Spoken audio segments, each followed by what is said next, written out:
Bonjour YouTube, je suis Sébastien et récemment j'ai loué une mini pelle chez Kiloutou pour creuser deux tranchées dans la cour de la maison. Objectif passer un fourreau pour l'eau et deux pour l'électricité. Comme vous pouvez le voir, elle est livrée sur camion. Il faut quand même prévoir la place pour que le camion puisse rentrer, surtout si elle arrive sur la grosse remorque comme ça derrière la camionnette. Au départ, il avait une remorque plus petite. Comme vous allez voir, je suis rentré assez vite dans le vif du sujet, hein. C'est livré avec les trois godets, dont deux dans le grand. Donc il faut les sortir. C'est pas forcément évident comme première manœuvre, mais comme j'ai eu droit à une formation d'à peu près 4 minutes sur la pelle, bah j'avais quand même fait des recherches avant sur l'utilisation. C'est ma première fois hein, sur cette pelle de 1 tonne 3. J'ai réussi à m'en sortir et je suis passé assez vite à la tranchée. L'objectif de cette vidéo, c'est de partager tout ce que j'ai appris sur la location d'une mini-pelle chez Kiloutou en tant que particulier n'ayant pas le fameux CACES qui, si on vous le demande, est un certificat d'aptitude à la conduite en sécurité. Ça coûte 900 € par niveau, il y a 1 million de niveaux. Pour celui-ci, il faudrait le CACES numéro 2, je crois, ou 3, l'un des deux. En pratique, pour louer cette pelle, j'ai appelé Kiloutou. Ils m'ont jamais demandé si j'avais le permis. Mais techniquement, comme c'est une propriété privée, j'ai besoin d'aucun permis. Je pourrais avoir un hélicoptère tant que je monte pas à plus d'1 mètre du sol, je peux faire ce que je veux. Hein. Un enfant peut conduire une voiture sans permis, je peux conduire une pelleteuse sans permis. Côté assurance, a priori, ça les gêne pas non plus. Néanmoins, j'ai appris aussi qu'il y avait une limite sur la taille de la pelle, puisque après celle-là, je leur ai demandé jusqu'où je pouvais louer pour un autre projet où j'ai besoin d'un bras plus long.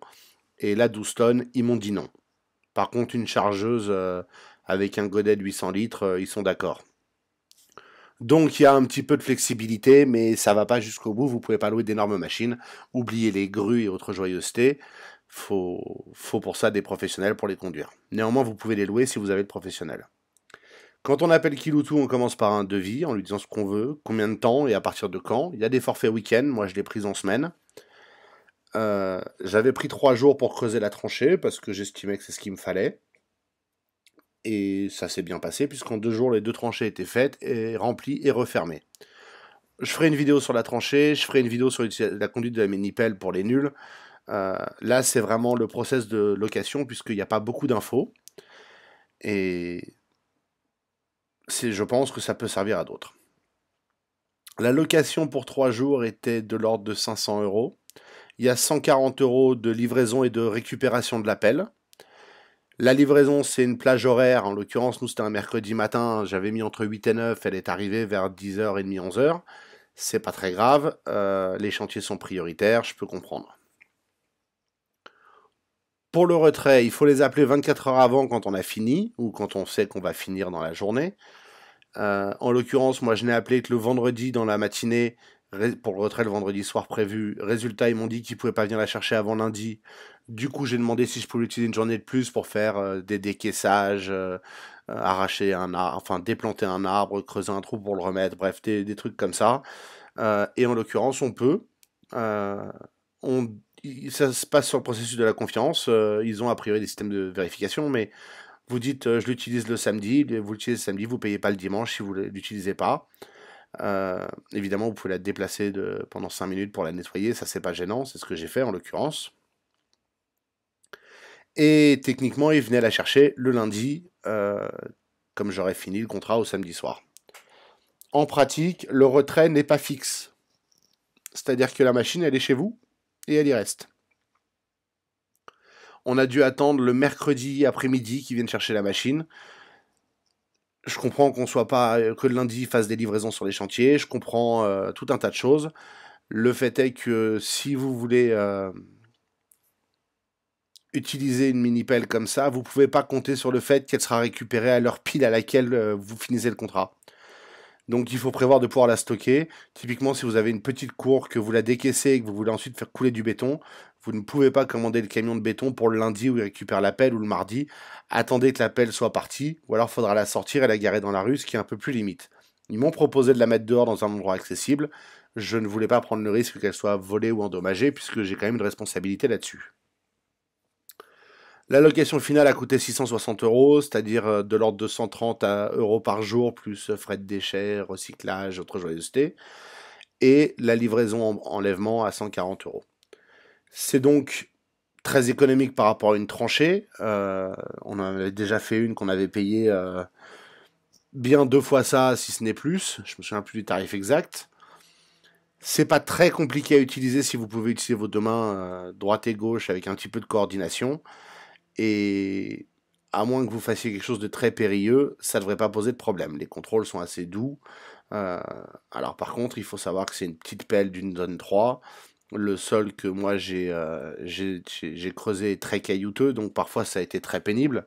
J'ai perdu des heures à essayer de sortir d'énormes pierres, qui étaient à la limite des capacités de la pelle. Mais dans le fond, le seul problème que j'ai eu, c'est que la terre que j'ai sortie avait plein de cailloux, et que pour lisser derrière, c'était pas possible. Donc vous verrez d'ici peu l'état de la cour à la sortie, c'est pas brillant. Il a fallu que je découvre aussi comment changer le godet, des trucs comme ça, mais c'est faisable. Si vous voulez, quand j'ai loué 3 jours au départ, je me suis dit j'ai une journée pour apprendre, 2 jours pour faire. Sachant qu'en apprenant, j'allais faire. Donc j'ai compté raisonnable, il y avait 18 mètres et 5 mètres. En fait, on va de la maison à la grange et de la grange, enfin de la porte ouverte là dans la grange de la petite, à l'autre côté du portail pour pouvoir électrifier le portail aussi. Et j'ai fait livrer du sable, vous le voyez légèrement à la sortie du portail. Il y en a des tonnes. C'était une livraison de la sablière, ça a coûté, je crois, 15 ou 20 euros la tonne, c'est pas très grave. Euh, Puisqu'il en faut pour la trancher. Alors une mini-pelle n'est pas le meilleur moyen de déplacer du sable, idéalement il faudrait une chargeuse, mais enfin j'allais pas commencer à louer 2 machines chez Kiloutou, ça faisait beaucoup. Ça se fait avec la mini-pelle, c'est juste un peu lent, parce que la mini-pelle est très lente. Vitesse de déplacement, 2 km/h. Wouhou! Voilà pour l'expérience. Le plus gros piège, je vous dis, c'est le retour, quand vous ne savez pas quand elle repart. Mais Kiloutou a été pour le coup irréprochable sur le support. Quand je les ai appelés pour leur demander, ils m'ont expliqué qu'ils pouvaient partir le lundi, qu'ils étaient un peu débordés avec les chantiers, qu'ils m'appelleraient une heure avant. Et ils appellent avant de venir, il n'y a pas de problème. Il y a 1500 euros de caution à donner sur la mini-pelle, ça c'est important à savoir. Donc prévoyez vos cartes de crédit. Et à la fin, ils vous appellent pour payer le solde de la facture en fonction de ce que vous avez loué et utilisé. Et évidemment, ils vous rendent la caution avant que vous ayez retourné la mini-pelle. Mais ça, ce sera le sujet de la vidéo sur l'utilisation de la mini-pelle. A priori, vous ne devriez pas la retourner si vous ne faites pas n'importe quoi. Tant que vous avez du respect pour les outils, ça ne devrait pas poser de problème. À prendre en compte aussi, si comme moi, avant de louer une mini-pelle, vous regardez des vidéos sur YouTube d'opérateurs de pelle ou même de mini-pelle, il y a Andrew Camrata qui est au top là-dessus, vous le voyez manipuler, c'est un artiste. Il y a Let's Dig 18 qui est aussi un artiste, mais lui avec des pelles beaucoup plus grosses. Mais même quand il utilise des petites, elles ont l'air d'être les mêmes que celles-là, elles sont nettement moins puissantes. Vous les voyez faire des choses que vous ne pouvez pas faire avec celles-là. Elles manquent de puissance par rapport à ce qu'on peut imaginer. Donc il faut s'adapter, il faut être conscient que ce qu'on loue, c'est une petite pelle. Mais j'ai loué une petite pelle d'une tonne 3 pour 130-140 euros par jour, et non pas une pelle de 2 tonnes pour 2 fois ce prix ou quelque chose comme ça. D'un autre côté, la bonne chose en commençant avec une petite pelle d'une tonne 3, c'est qu'on ne risque pas de faire beaucoup de dégâts si on fait une fausse manœuvre, ce qui est un petit peu l'objectif aussi. De toute façon, vous allez le voir, j'ai massacré la cour, mais je le savais, le but était aussi de répandre un peu de la terre qu'on sortait pour lisser parce qu'on a des points bas, et avec les cailloux innombrables qui ont été trouvés dedans, c'était improbable. Évidemment, à la fin de la location, il faut arriver à réemboîter les godets ensemble. Donc ça veut dire remettre le godet dit de curage, qui est le grand, sur la pelle. J'ai un peu galéré parce que parfois on galère quand on n'a pas une grande expérience. Et ensuite, il faut remettre les deux autres à l'intérieur. Et il y a sans doute une façon de le faire sans utiliser les mains, en utilisant les commandes de la pelleteuse. J'ai pas réussi, j'ai fini par le faire à la main. Si vous regardez bien, vous me verrez un moment me faire super mal au pouce en cognant le godet. Mais bon, ça, c'est le jeu, hein. Et il faut passer un petit coup de Karcher sur la pelle et sur les godets en dessous, dessus, dehors, surtout si vous avez, comme moi, été confronté à des pluies diluviennes pendant le week-end. Donc ça a nécessité un certain temps sur le Karcher, mais malheureusement, pas le choix, il faut bien en passer par là. Et Et c'est plus sympa de la rendre propre que de la rendre sale, même si il m'a été dit au téléphone qu'il s'occupait du nettoyage de la pelle. Je préférais pas leur rendre dégueulasse. Après tout, quelque part, je les trouve sympas de louer des mini-pelles comme ça aux particuliers. Ça coûte rien, ça prend 5 minutes et c'est plus agréable pour tout le monde. Et puis peut-être qu'ils seront plus tentés de la relouer la fois suivante. Après tout, ils pourraient nous dire d'aller nous faire foutre, ils auraient le droit puisqu'on n'a pas les permis pour. Et, euh, et c'est assez irrecevable, même si techniquement, encore une fois, sur propriété privée, je fais ce que je veux, j'ai pas besoin de permis.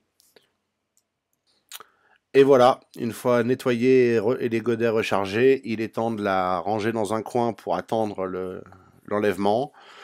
Il est temps de dire au revoir à Carmen, c'est comme ça que j'ai appelé la mienne. Chacun donne le nom qu'il veut à la sienne, mais comme vous allez l'insulter quand elle fera pas ce que vous voulez, c'est aussi bien de lui donner un nom.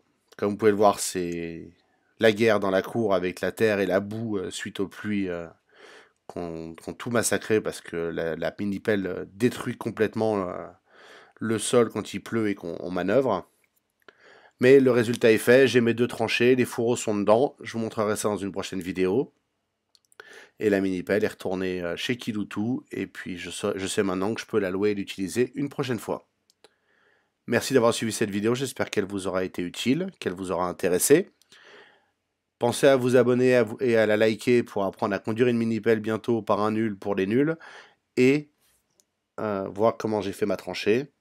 Et puis si vous avez des questions ou des remarques, les commentaires sont là pour ça.